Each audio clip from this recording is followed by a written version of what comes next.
Dr. Joy Kong, the day has finally come. I'm so happy to join you. I'm here at the Uplyft Longevity Center, right in the heart of it, in this wonderful studio, all kinds of cool things going on here. You have quite an amazing story. You wrote a book, it's called The Tiger of Beijing. Yes. And it takes us through an incredible journey. I'm going to say, as a fellow writer, I'm so impressed because you bared your soul, you put it all out there. It was a very intense book. There was a lot of hardships, adversity, positive energy, resiliency. I'm thinking of you cold calling the people to give Chinese lessons to tourists. But why don't you give us, I know we could talk about the book for 3 hours, or you can order the book and listen to it for 13. Joy's the narrator, or read it, all those great things. But kind of tell us how you ended up here. Yeah, so I've known that I wanted to come to America since I was probably 15. You know, my parents are teachers, professor, so I've seen these incredible Chinese students, you know, some of the best. They went to America, they were doing so great. So I thought, okay, I want to seek this new life in America. So when I was 18, unfortunately, it was the time of the Tiananmen Square incident. So the government changed their policy on students, how they can leave and when they can leave the country. So I had to make a quick decision, and instead of trying to leave for graduate school, I had to leave during college. So unfortunately, my first visa was denied after trying very hard for 18 months, doing everything that needed to be done. You know, I was breaking the rules, you know, sneaking into libraries to get to the book where all the schools are listed, but still it was rejected. So that's where the book started, my visa rejection. And from there, it's about this almost like a surge of anger of who are you to say no to me? Like, what, you don't know anything about me. Why are you denying my dream? So it was that anger that made me go calling of different hotel rooms. And that's how I landed in a job to Tibet as a tour guide. And there was, you know, this whole adventure. And eventually I met this young American. I came to the US, and that led to a whole other level of difficulty because of not understanding what, you know, really the nuances of relationship and how a person acts and how that can be another trap. So not understanding the nuances of being with an asshole. And I'm so heartbroken on behalf of the great dream of coming to America and then getting here, and your troubles are just beginning in a way, or just more things stuck in your way, rather than even, you know, the slightest path or the slightest break would have been so easy for you to just, you know, carry on, but you continue to persevere.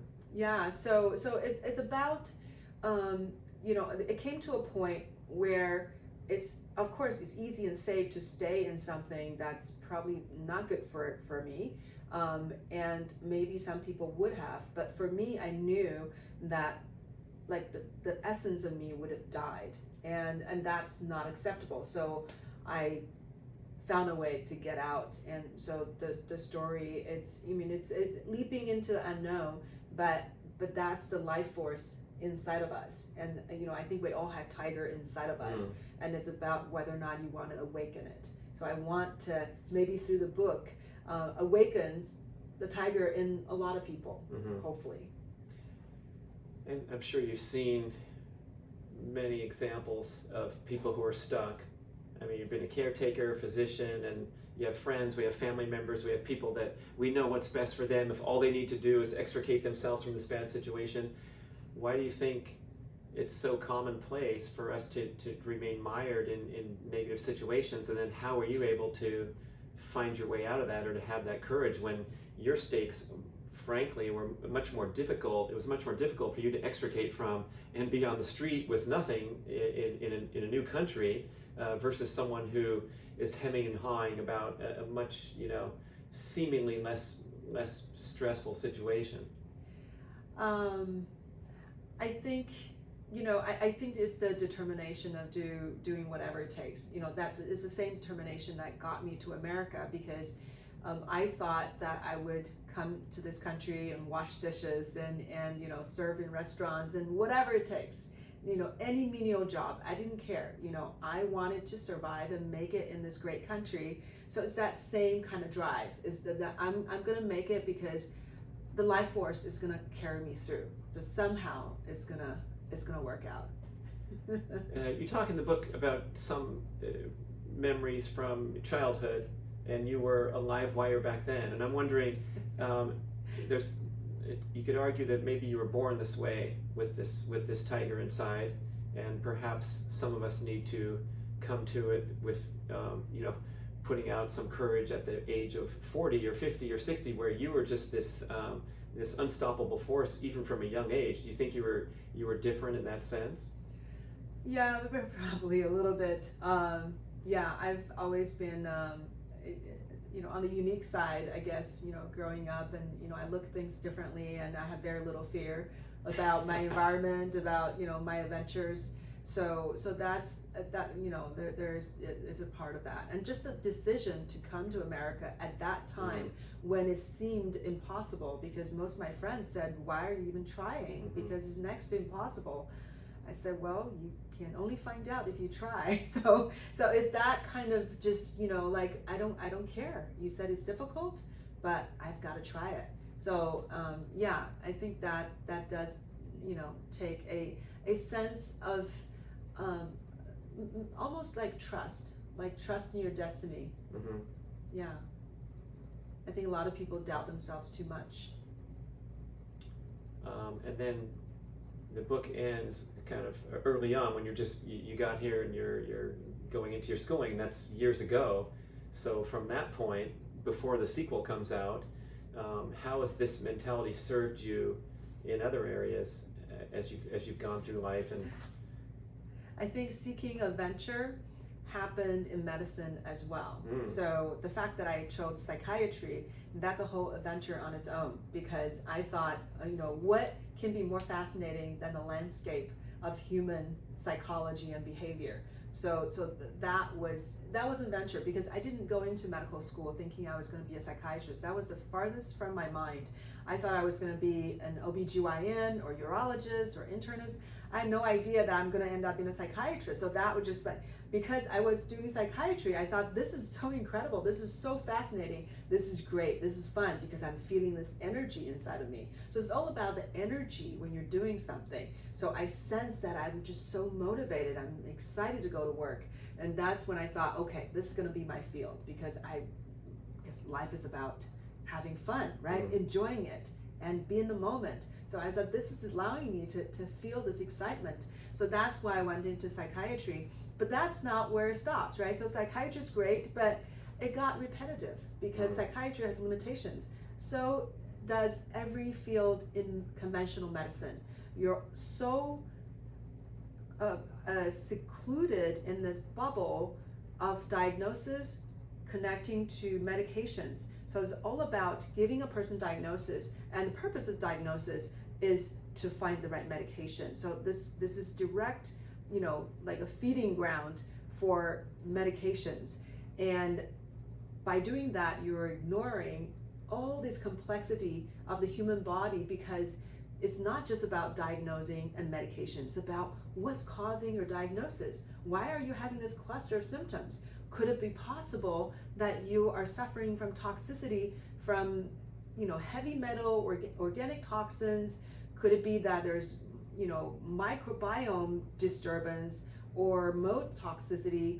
Could your hormones be out of whack? Could you be lacking certain vitamins and minerals? None of this was looked at in conventional medicine, and that was something that was it made no sense. So I think it's that the part of me that's, the fearless part is not worrying about the unknown. It's like, okay, so I was a psychiatrist, I was doing well, very comfortable life, but here I want to make a switch. I want to go into something that I have know nothing about, but I want to do this because I know this is the right thing to do. So it's the same, sense of fearlessness and trust that if I'm doing something I'm excited about, everything's going to be fine. So that's when I went into this whole functional medicine, anti-aging medicine aspect, and then stem cell therapy. It was just too exciting, too interesting, and has so much science behind it and so much research around it. And that's when I realized this is just so powerful, and I want to do things that are powerful, right? As a healer, as a doctor, that's why we went into the field, so that we can make an impact. So that was, that also takes courage, because a lot of doctors don't touch stem cell therapy because it's a little bit controversial, because the FDA still hasn't approved. There's only one approval for hemo reconstitution, for blood disorders using stem cells, but everything else is off-label. There's no approval, and it's controversial. So doctors take on certain risks, but I don't mind taking on the risk because I know I'm doing the right thing. So, but I try to be very responsible about it and never make any claims. I always give people very detailed background information, including research. I want them to understand, what kind of evidence is out there for their particular condition, and what the mechanism of their disease is, and whether the stem cell therapy could be a fit. So I always try to be very evidence-based, but still, as all doctors doing stem cell therapy, because of the nature that it's not FDA approved, we're taking on risk. And that is a risk I'm willing to take because I'm helping so many people.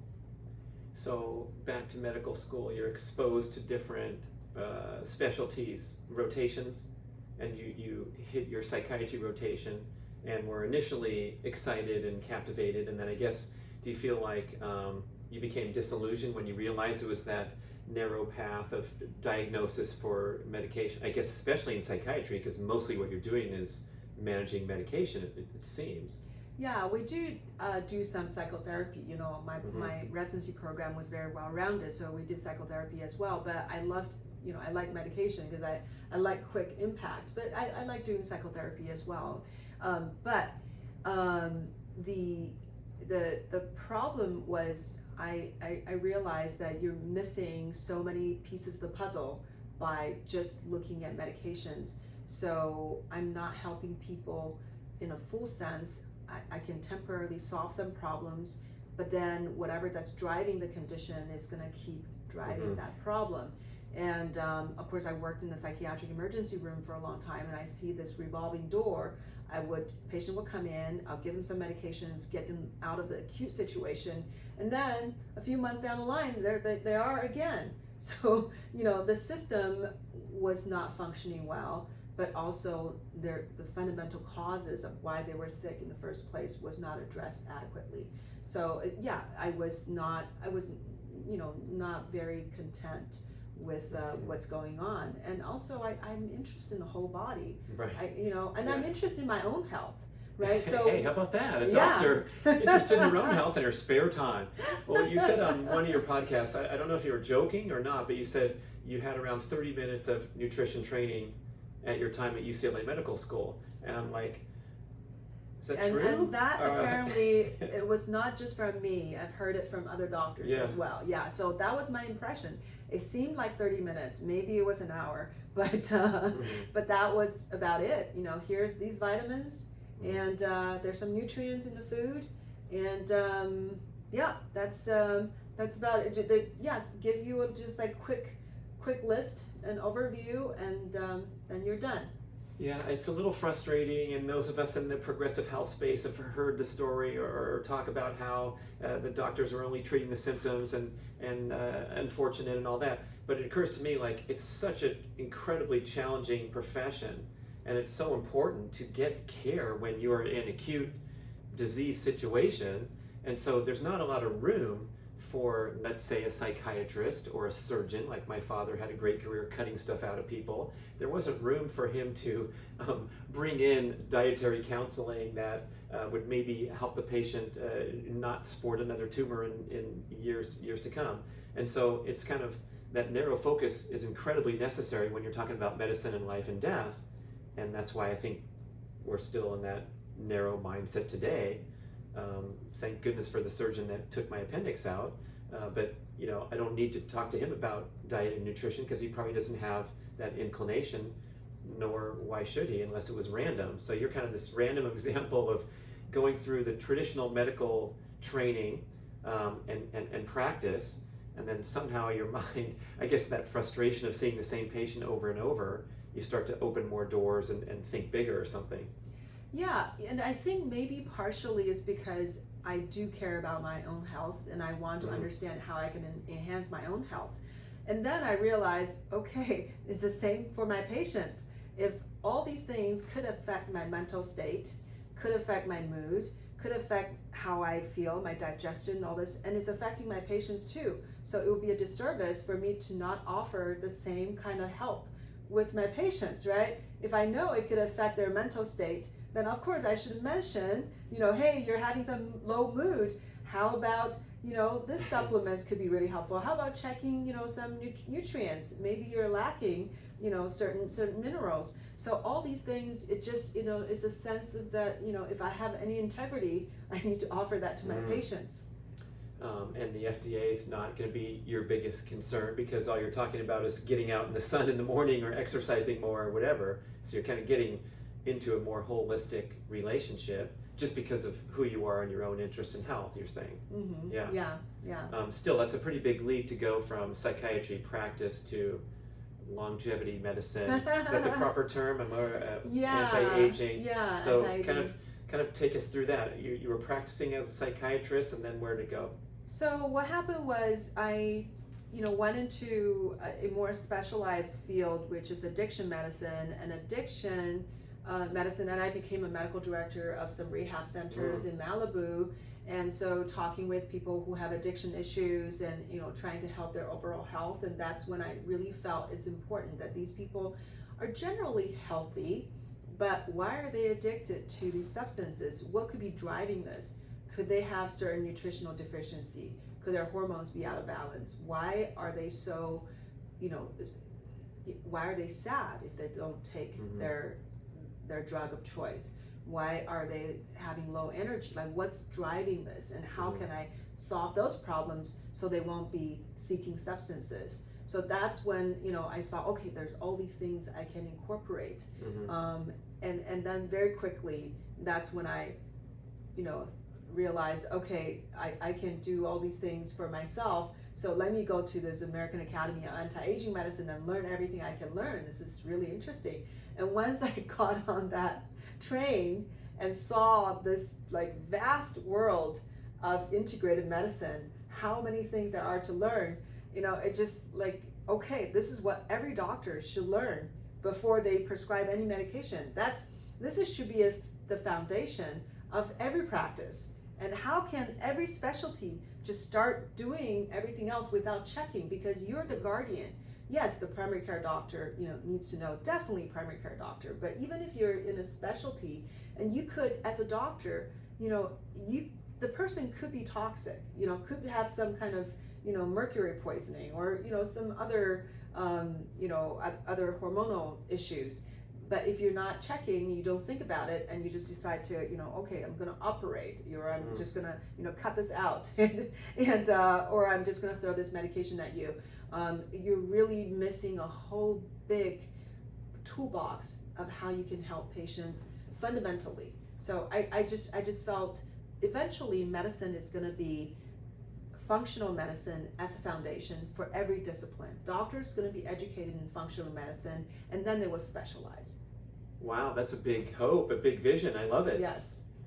It seems like a possibility due to the extremely high cost of doing it the old-fashioned way, which is to, Dr. Doug McGuff, he wrote a book for us called The Primal Prescription, and he cited research that if the current rates of type 2 diabetes continue at the path they're on, it'll bankrupt the U.S. Treasury by the year 2060, because we can care for these patients at great expense for many, many years. We can keep them alive for a long time, and obviously this is a highly lifestyle-related condition that can be righted so quickly, but when those pressures start to bear, we're going to have to figure out. Now I see billboards for Kaiser saying, get outside and be healthy and be vital. And so they're making an effort. It's nice to put a billboard up. I don't know how much is behind that, but you can see that the effort's there from a healthcare provider to start promoting healthy living. Yeah. there's so much that Kaiser doctors can learn. There's a lot more beyond sunlight and move your body. There's, this intricate web of relationships that the science and research is 20 years ahead of the medical practice. It's always 20 years ahead. Yeah. So it takes the medical apparatus to catch up to what the science is showing. It takes about 20 years. Yeah. So Makes it just, sense. yeah, but one day it's going to be here. And one day, people are going to be looking at what we're doing now saying, wow, look at how backward and barbaric they are. Yeah. They're trying to kill the body to like heal the body. Old examples of the lobotomies and the things they did 50 years ago. Yeah, boy, I hope that day comes quick, because we're getting worse in many ways, and our lifestyles today with the technology and the processed food are in many ways more stressful and less healthy than our grandparents' generation. And I was actually hoping, with the whole epidemic, that people are actually going to pay more attention to their health. And I think people are. Because 86% of COVID mortalities were in the obese category. Is that one reason? That's it one could be a good reason, yeah. Yeah, and I think people are paying more attention. Unfortunately, I can't believe that they're encouraging people to get vaccine by giving them donuts or fried chicken, or oh no, I didn't know that. By bribing them with these horrible food. Oh boy. I mean, this is just So we have a lot of growth to do. So it sounds like the American Academy of Anti-Aging Medicine is where you got some training. Sounds like they're a cutting-edge organization with a lot of educational opportunity. Yeah, lots of great scientists and fabulous doctors teaching. It's a gigantic conference every year in Las Vegas, and then every spring in Florida. So they have 2 giant conferences per year. And any physician can attend, or yes. any individual? Or is it just for physicians to learn? I think most of them are healthcare practitioners, but they're also individuals who are really interested in anti-aging and longevity. But I think at least half of the doctors who are there either have had their own personal health struggles that's not adequately helped by traditional medicine, or their family members. So a lot of them, were in the bubble until something shook them up, saying, hey, what, you got sick, and guess what? You've been seeing all these doctors and things were not getting better until you looked outside of this big bubble. And then they realized, oh my God, this is a whole world, and this is really powerful. So it's really interesting, because, there are doctors from all kinds of fields. Yeah. And you spoke there. I didn't speak at the anti-aging medicine conference, but I spoke at some of the stem cell conferences, ozone conference. Yeah. What's your topic? Just the I've stuff had that you're doing in clinic? a few topics. So I give various presentations, and one of the first one I gave was prompted by my search for the best stem cell source. Because when I came into the stem cell field, I was fresh in the arena.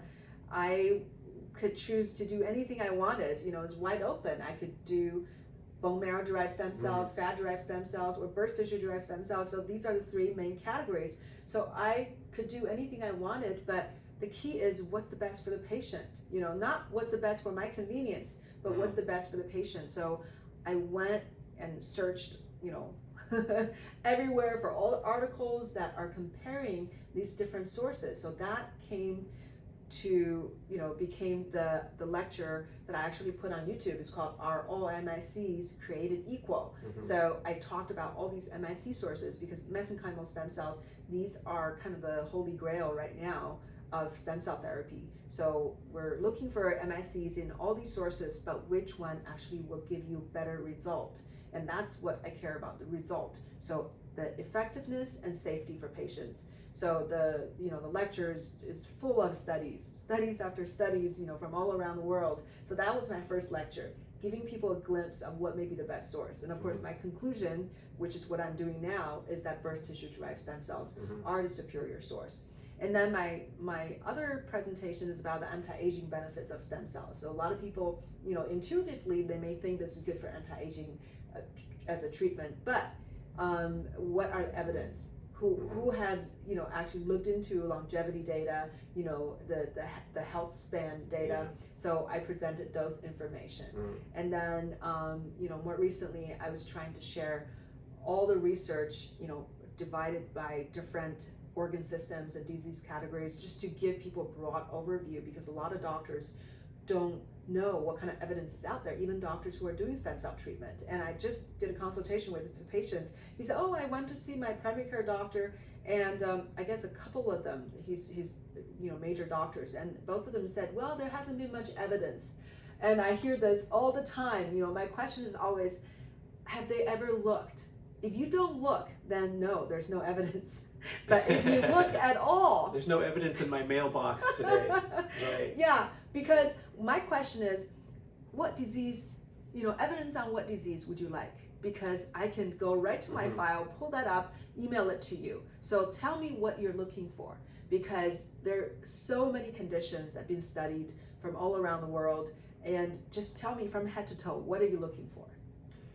I think we all have to be careful in this area where we have our blinders on, we have these fixed and rigid beliefs that we form and hold on to, and then it becomes very difficult to think critically and be open to new information, especially a highly trained medical professional. But all of us, I think, are guilty of falling into a camp and then searching confirmation bias, and the search engines and on the internet feed us information that support that confirmation bias, because that's how we indulge in spending more time. And I've had to catch myself many times in my health journey, and also as an athlete, being open to new information and seeing if it's relevant, and then knowing how to evaluate research or look for a trusted source, and think critically at all times, because a lot of times there's bullshit science out there that can convince you of this or this or this, and it looks official because it's on the internet. True. And that stuff will get you too. I think we got to back up a little bit and kind of just give us the basic notion of what is a stem cell, what are the treatments, and then we already know that the fetal derived stem cells are better than the other ones, and you can kind of compare and contrast. Well, there's a difference. The fetal stem cells are not really legal in the U.S., but these are birth tissue derived. So fetal are from placenta, the fetus, and maybe some countries do that, like Ukraine, but not in this country. So nobody's doing fetal stem cells. Birth tissue derived stem cells. Yeah. So these are placenta, umbilical cord that comes with the baby. The baby's great, doing well. This tissue will usually be tossed in the biological waste basket, and we're now utilizing it to help heal people. Right. Yeah. So what is a stem cell? So if you look at you and me, where we started in life, we started from a single stem cell. So that is the fertilized egg. So from that single stem cell, how did that stem cell know how to divide and migrate and form a 3D structure and gradually, evolve into different organs and then form this, whatever. Right? That's pretty incredible. Yeah. So what does the cell know? I mean, we don't know what the cell knows. It's still a mystery. This is a mystery of life, but there's an intelligence that's in the cells, right? They somehow know, and that is the kind of that kind of intelligence is what we're tapping into in stem cell therapy. So the cells somehow know. So when you have the first stem cell will start to differentiate and form other stem cells. So they will divide. As they divide, they will gain function but lose potential. So they will lose the wide potential of becoming anything they can be, but they will gain new function. So it's no longer a stem cell. Well, no, they are still stem cells. Yeah. But eventually they will form the end organ cells, and those are not stem cells anymore. Yeah. Those are tissue specific cells. So they're end organ cells. But before the organ cells, there are stem cells. So each end organ cell came from a stem cell. So the stem cells, of course, were in huge number when the baby's forming, but as the fully formed adult, we still have all kinds of stem cells. So in each of your organ, there are organ-specific stem cells. Let's say your liver, there are liver stem cells that can form new liver cells. Your bone, same thing. There are bone stem cells that can form new bone cells. So these are the end, like the last, the kind of the bottom of the evolution for stem cells. But they're still stem cells, but they can only do one thing, which is to form the organ cells. But before that, there can be all these, could be 1,000 layers of different kinds of stem cells. So all these are stem cells, and they all perform certain functions. And in our adult body, we still have a lot of stem cells left. So we have tissue-specific stem cells, we have very young, immature, primitive blood cells that can form all the white and red blood cells in the body. And then we have these mesenchymal stem cells that are very special because they are not so much, they don't perform the function of forming specific cell types. They perform the function of coordinating regeneration. So they're everywhere in your body. Anywhere you have blood vessels, blood supply, you've got these mesenchymal stem cells. They're like a little, gecko that's holding on the wall of these blood vessels. And not only they're sensing what's going on in the blood vessels, they're also having their little feet in the local environment, talking with local stem cells, the local tissue-specific stem cells. So they're talking, they're communicating, and they're also sensing what's going on in the local environment. Is there inflammation going on? Are there senescent cells? Are there cancer cells? And then they can either work on them directly or send signals to the blood so your immune system can respond and come and help you repair and regenerate. So that's their function. They're the coordinator. So these cells are everywhere. And that's what we're tapping into right now, is these signaling cells. So even though they're called mesenchymal stem cells, but the discoverer of these cells actually wanted to rename them medicinal signaling cells, because that's what they do. It's like this smart, pharmacy, right? These cells, each one is like a artificial intelligence, like this intelligent pharmacy. Whatever you need, it knows what to produce. It just sends just the right signal to your body to coordinate this repair regeneration. And when we're born, you gave me some ratios Yes, that were yeah, a little so, disturbing. These incredible cells. It's called aging, people. Yeah, these incredible cells.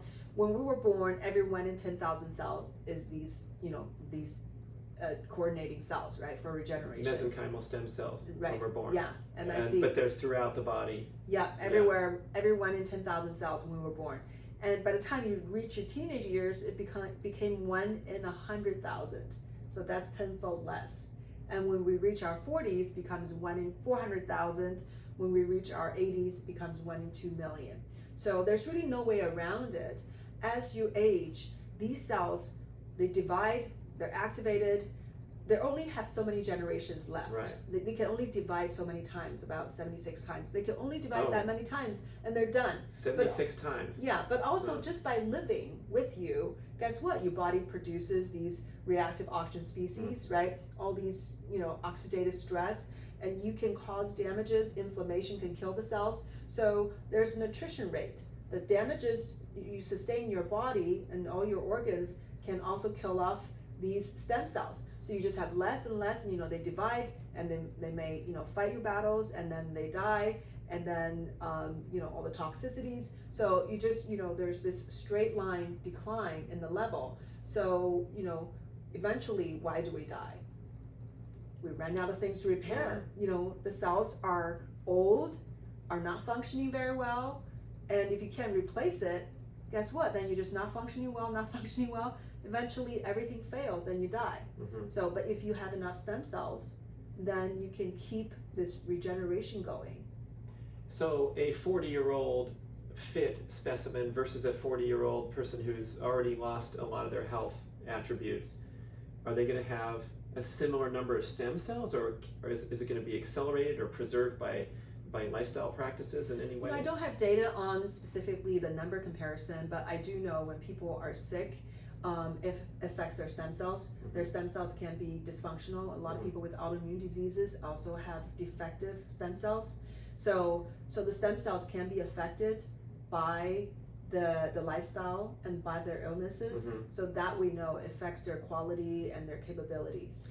But let's say the healthiest and fittest of the humans, Justin Gatlin, the Olympic sprinter who made the U.S. team at age 40 as a sprinter, unheard of. Okay, so let's say someone at that level still has a dramatic reduction in stem cell activity and stem cell number, relating to he's not running anymore. At some point, everybody gets old, even the Olympic sprinter who's 40. And so there's absolutely nothing we can do about aging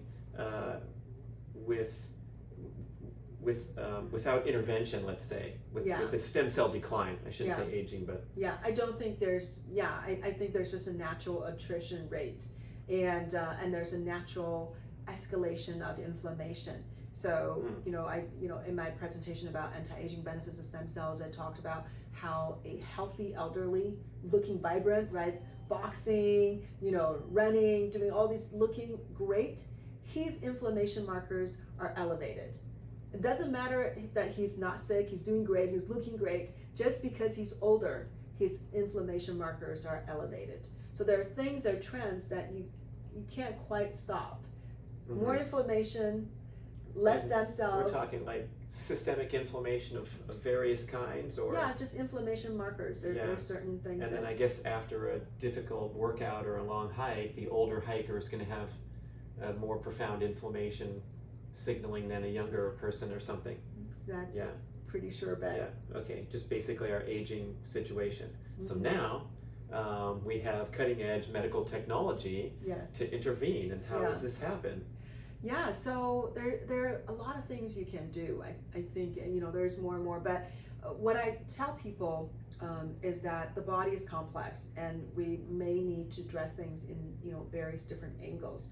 So even when I do stem cell therapy, now I tell everybody to take nitric oxide supplement, because the nitric oxide level also straight line decline, and so does NAD. By aging, chronological aging. Yeah. Mm-hmm. So does NAD. So does mitochondrial health. I mean, a lot of things do this, right? So there's so many things we can do to kind of slow down the aging, train. So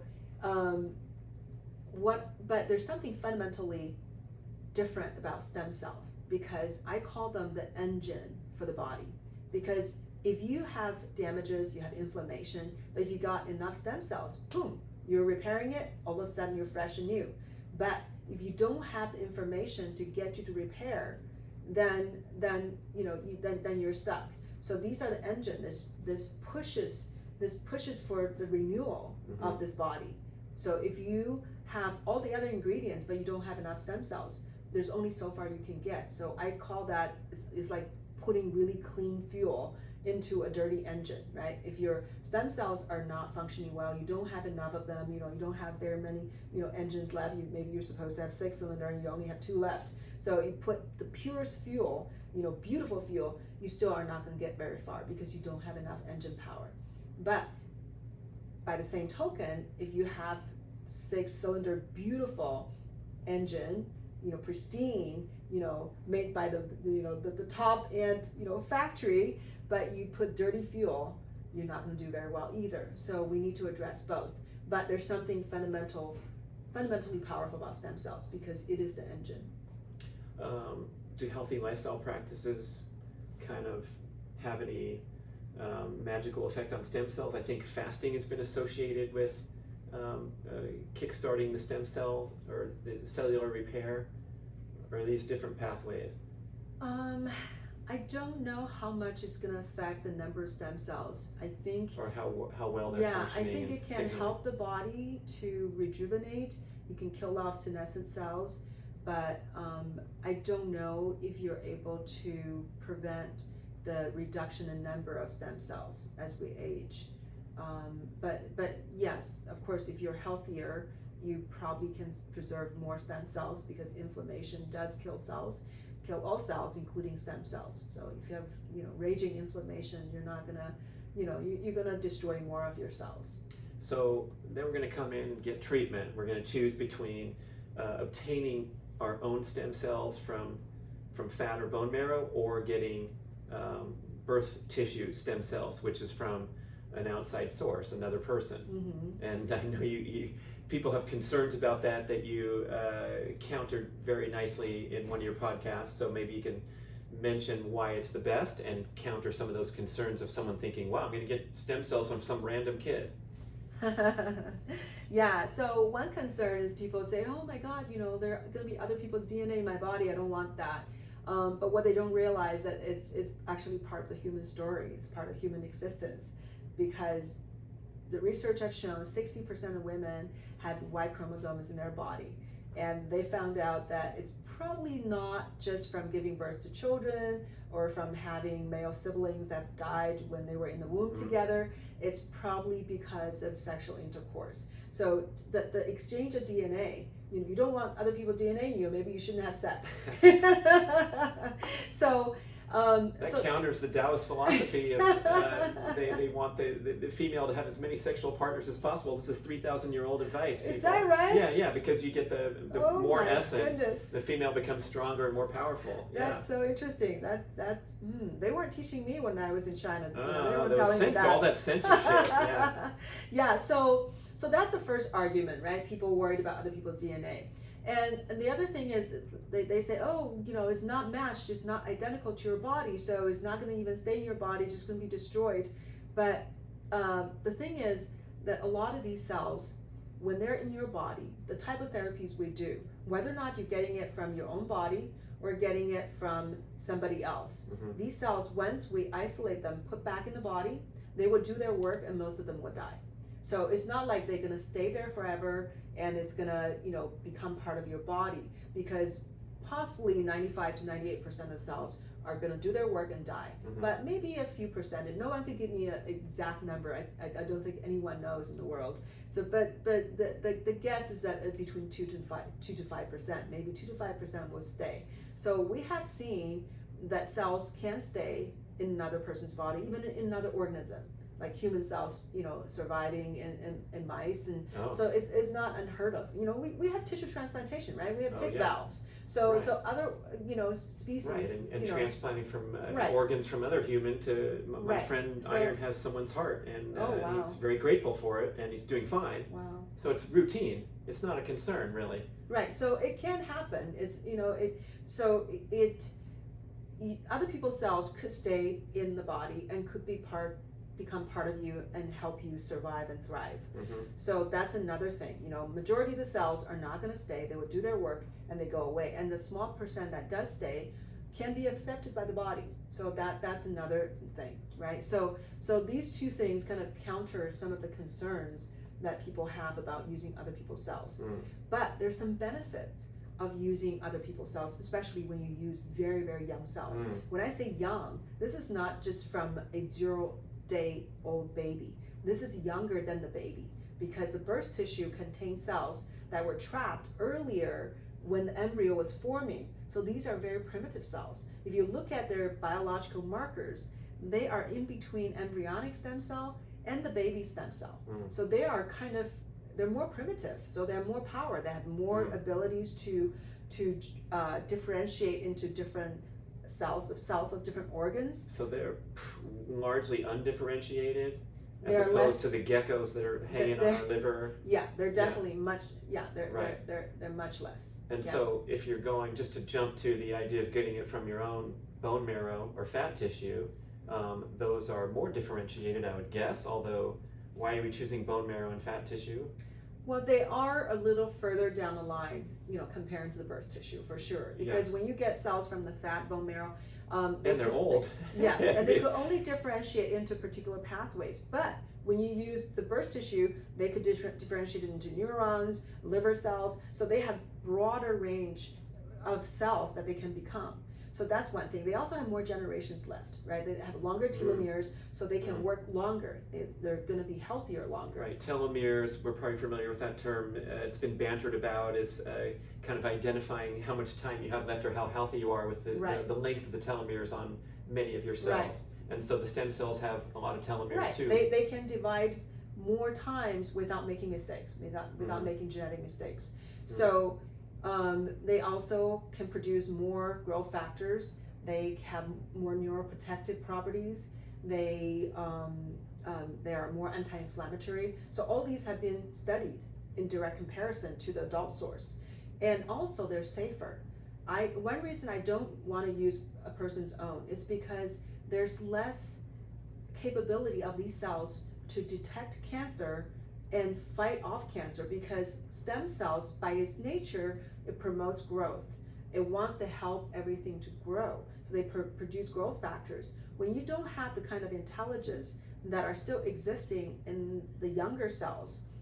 When you see a tumor cell, you don't recognize it's a tumor cell. So these older stem cells from our own body, sees a tumor cell and says, oh, that's a cell. So here's some growth factors, and then you end up promoting the existing tumor growth. Whereas the younger stem cells, I showed a research study, direct comparison between birth tissue derived MSCs versus fat derived MSCs, putting it next to cancer cells, this brain tumor cell, and the fat derived MSCs make the cancer grow, and the umbilical cord derived MSCs make the cancer go away. So both in the petri dish and in the live animal body. So that's how drastically different they could be. So for me, I just feel like that will be my sense of responsibility, because we all know that cancer can occur anytime, anywhere in anyone's body, but it's the power of our immune system to recognize it and get rid of it. But if you happen to have a cluster of cancer cells somewhere, and you put these adult stem cells that may not recognize them as cancer cells and tell them to grow, and then now you have exacerbation of your cancer. So that is a risk I don't want to take. So why is this even an option? I mean, you're strongly against it. Would someone else argue that this way has advantages from the birth cells? Because people have gotten good results from the bone marrow and fat-derived stem cells. It's difference between good and better. And they've been around for much longer than umbilical cord-derived stem cells. So umbilical cord birth tissue is the newest kid on the block, maybe in the last 10, 15 years, maybe a little longer. But that's pretty old. So this stuff's been going on for 10 or 15 years or more with the other sources of stem cells? The bone marrow-derived stem cells, the first bone marrow transplant was in the 1960s, so it's been around for at least 60 years. Wow. So, and the fat-derived stem cells is a little longer, maybe, 20, 25 years. So, but the birth tissue is the newest. People realize, oh my God, look at all these incredible cells. And this is 10 to 15 years of implementation, you said? I think, for the birth-derived? Yeah, at least 10 to 15 years, yeah. Possibly a little longer. I'm sure the research probably has gone on a little longer, but people have been doing this, yeah. So I suppose it started out really small, and what has the growth of the industry been like, and what's it like today? I don't know exactly where it got started, but I definitely know the birth tissue derived stem cells, the biggest research center, I think, is in China. Yeah, so they do, of course, lots of births, and so they do a tremendous amount of research there. And like here in America or in the developed nations of the world, how large is this movement? How many people are taking part in stem cell treatments? Yeah, you use the right word. It's a movement, and as a movement, I don't think that can be stopped. As the cat is out of the bag, now we know that there are these incredibly powerful cells, and I see that every day in my clinic of what it can do for people. So, is the patient's results that are driving the movement, because I've gotten providers who approach me saying, can you teach me how to do stem cells, because I've got patients who ask me they want stem cells, I don't know how to do it, please teach me. So it's the patients who are coming to the doctor saying, hey, do you do stem cells? I want stem cells. So I see this, I've only been in the field for 6 years, and I see this drastic change in the landscape, because the word has gotten out. People know it works, it helps. And even the questions people asked were different. Initially, people were asking me, hey, Dr. Kong, can you tell me what stem cells are? Like, how does it work? And now the question is, oh, okay, I know stem cells are amazing. Can you tell me, I have this condition, will stem cells help me?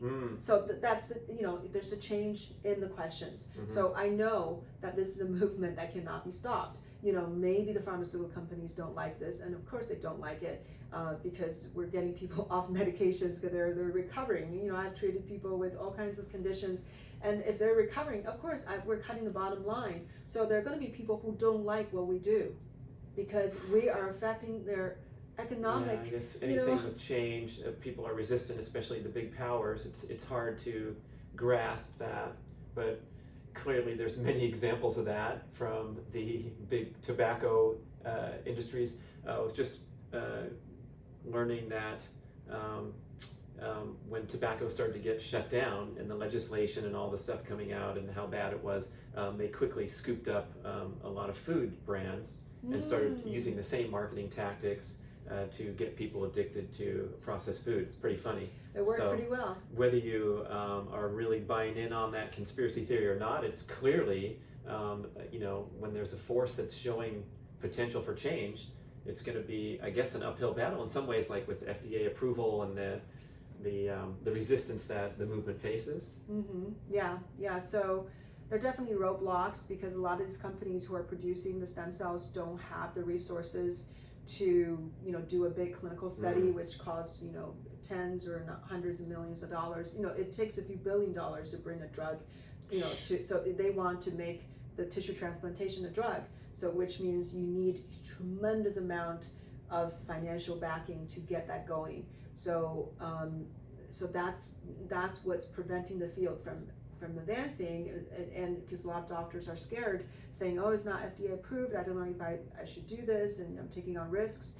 But it's a tissue transplantation. It should be part of the purview as doctors. These are cells from the human body, just like blood transfusion. Blood products are not drugs. These are from one human being given to another under the doctor's supervision. The doctor thinks that this is important to give you a blood transfusion. Right. Yeah. And so I think it's important to give some cell transplantation. Right. But what's the difference? I mean, what do you think if you... Well, if you manipulate the cells, like a lot of companies do, which if you add chemicals, you add enzymes, you start changing the cells, there could be potential unknown consequences. So, or if you grow the cells to large numbers in the process of growth, you could cause, there are things that could happen. Cells could degrade. Cells can transform. So you do need certain parameters to govern these type of activities. So whether or not they should be classified as drugs, that's up to everyone's interpretation. But you definitely need a new layer of supervision. But if you're just getting the cells the way they were, careful mechanical separation, and there's all this research from all around the world showing tremendous safety data, that it's probably one of the safest thing you can do is to transplant these stem cells from one person to another. They should be allowed to be used as a tissue transplantation. That's what I believe. But that's what we're doing right now. The stem cells I'm using are considered tissue transplantation under FDA's own guidelines, because FDA put two categories. If you manipulate the cells, then this category is under section 351. If you don't, if it's minimally manipulated, is considered tissue transplantation. It's under the section 361. So that's how we're doing these transplantations, is that these are minimally manipulated cells. They're considered tissue transplant and not a drug.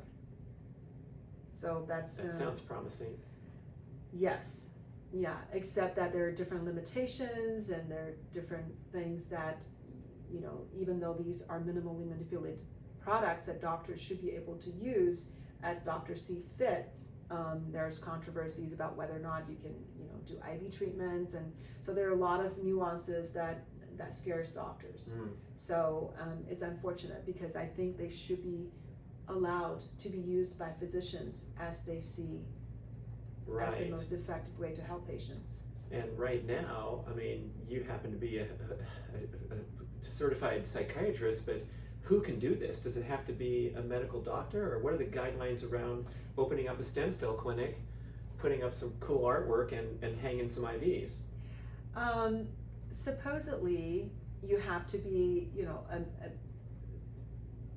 a licensed provider, so either MD or DO or naturopathic doctor in some states, or nurse practitioner, the medical board. Okay. So there's each state have their own medical board, and they're the ones that are watching. But FDA is also watching. Yeah. So I think that FDA has been criticized for trying to get into the business of managing medical practices, because that's not what they're designed for. Yeah. They're designed to ensure medication safety, right? So medication and devices. So that's what their that's their parameter of power. But that's why there has always been government overreaching, cases of government overreaching. So a lot of doctors are upset with what the FDA is trying to do, because saying that they believe that the medical practice really should be governed by the medical board who understands medical practices. Yeah. So it's not by a drug and device, organization. Yeah. So I'm coming in for my peak performance goals. We did our evaluation. I'll report back after I get my stem cell treatment. But there's also, I would imagine, a lot of people, most people are coming in with a specific complaint of some kind, and it seems like the areas that you can treat or address are across the board, with everything from joint pain to carry on. What are we talking about? I would definitely not use the word treat. So, but I help people with different conditions. So I help improve their function. So I just have to be very careful with what I say. That's just the nature of how, the atmosphere right now, how, medicine is watched. But I do have people with all kinds of chronic conditions that, ranging from autoimmune issues to musculoskeletal injuries to, COPD, lung conditions, liver issues, kidney diseases, erectile dysfunction, autism. So I have people from, a wide range of conditions, and I have seen tremendous benefit in all these areas. So I feel like I'm really making a difference in people's lives, and that is really driving, what I'm doing here. It's just, it's the results. It's incontrovertible. It's when somebody has a condition, they've suffered for 2 years, and they've seen, every specialist there is, and they're losing hope, and they come to you, and you do one treatment, and things are resolved. That it's because of your treatment, right? So, and I see that all the time, and it's wonderful. So this is getting an intravenous stem cell infusion, and I guess the intelligence of the cell is knowing that my heel and my plantar fasciitis is not working right, and so it's going to address. And same with some traumatic brain injury is another category where the stem cell comes into your bloodstream and essentially it knows what to do with that cellular wisdom. So I'm basically allowing the cells to do exactly what they were doing in the body, which was they were all around blood vessels. If they sense something bad somewhere, they're going to squeeze themselves into the blood vessels. Such as inflammation or injury. So they're going to swim upstream to find the signal, and then they're going to get out of the blood vessel because the signal is strongest over there. They're going to get to local tissue and start to coordinate this repair and regeneration. And that's what I'm counting on. If I put the cells, instead of letting them sitting outside of the blood vessels and try to listen to what the signals are, I put them in the blood vessels so they can do what they were going to do anyhow, which is to find the signal and then get out and do their work. So I'm letting the cells do exactly what they were designed to do. Pretty heavy. So we have our stem cell treatment, and then we have this other amazing contribution to the planet. It's called Chara Omni. And the title of the product is Stem Cell Regenerative Cream. And I've become a recent enthusiast in skincare, and I want to get that skin and top. I haven't put anything on my skin my whole life. I didn't pay attention. I'm a guy. I don't care. And now the results speak for themselves. You just turned 51, and she's a regular user. I can't wait to get started. We're going to do some before and after stuff. But tell me about how you came to develop a skincare I know, cream. it's so funny. That was the last thing on my mind. When I went into this whole regenerative medicine field, I was like, yes, I can really heal people. I can be a healer that I always felt that I was. And I just want people to do well. I didn't care about the face. I was like, that's cosmetic. I'm really not that interested, not that inspired. But you know what? I want to look good. So I need a good skincare product.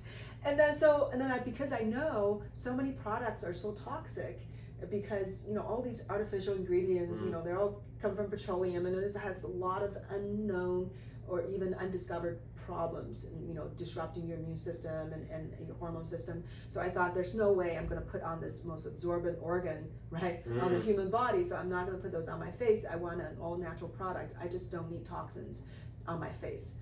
and just to find a non-toxic product or a all natural product was really difficult. I purchased a Korean product, right? Famous, it's supposed to be great. They said it's all natural, and then when I actually got to bottle and look at the ingredients, I realized, like, what's this? What's this? What's this? So all these things are not natural ingredients.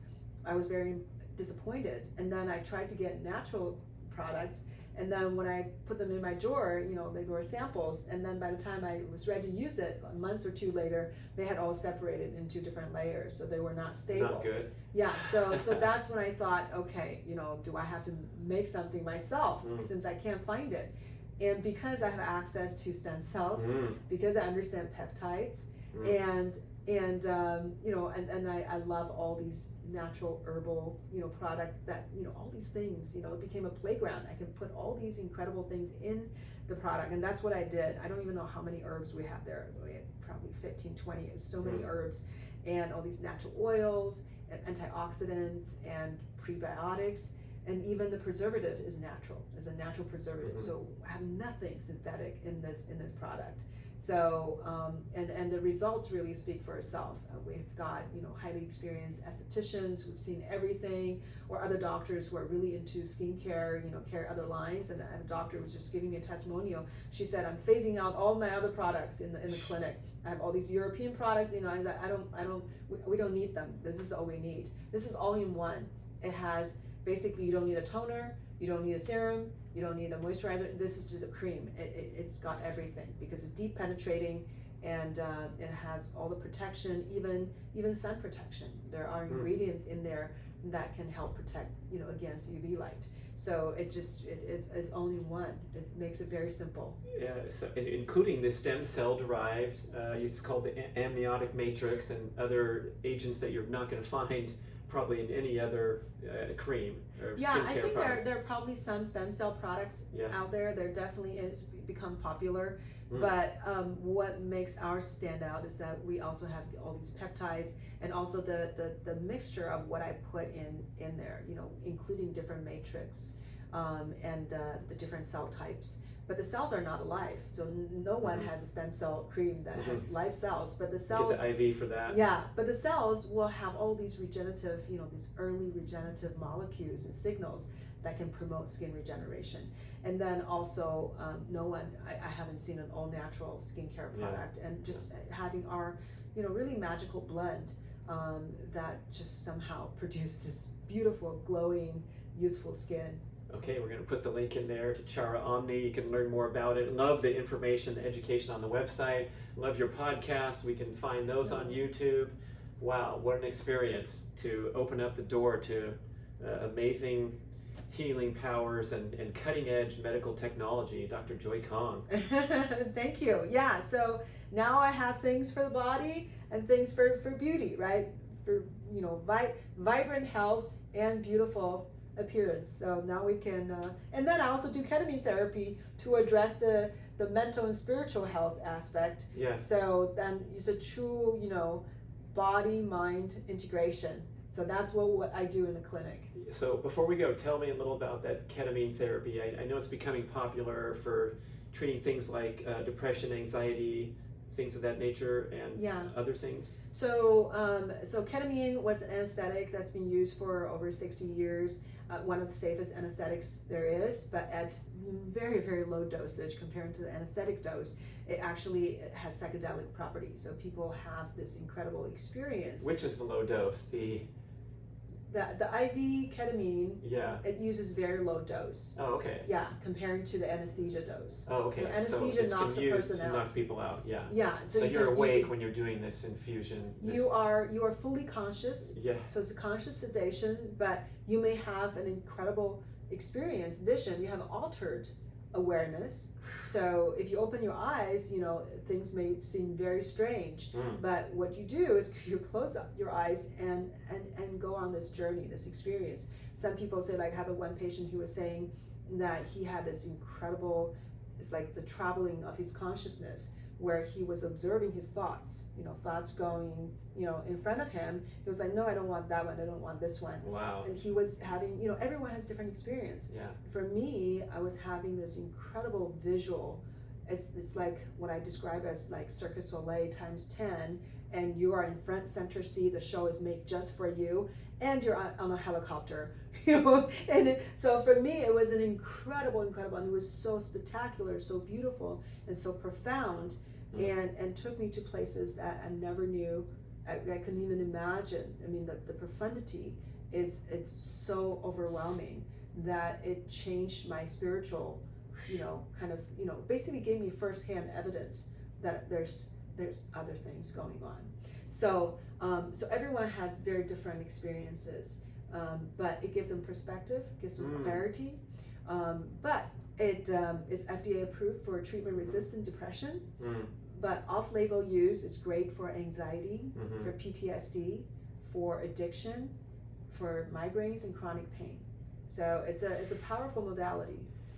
I guess the mechanism is you're going to come out of it with, like you said, perspective and clarity, and so therefore addressing whatever that list you just threw down. And it's not just by clarity, it's because it changes your brain chemistry as well. It promotes brain-derived neurotrophic factors, so it promotes neurogenesis, so reinforces the neuroplasticity.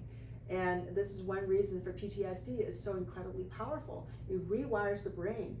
As a psychiatrist who worked at the VA treating, I don't know how many veterans with PTSD from all kinds of wars, it's incredibly difficult to rewire the brain. It's almost impossible to get them past the trauma and not to have the kind of visceral, just horrifying experience or just, this sympathetic overcharge.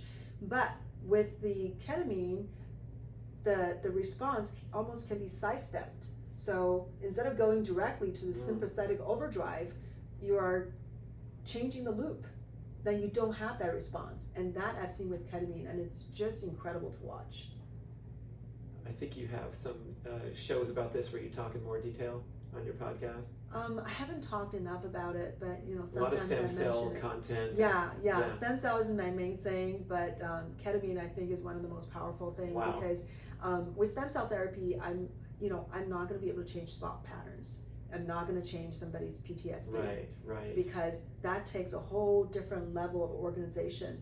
That the cells may help the structure of the brain, and a particular neuron maybe damages in the brain, but it's not going to change the wiring. And I think that takes a whole different way of affecting the brain, and that's what I've seen with ketamine and possibly some other psychedelic plant medicine.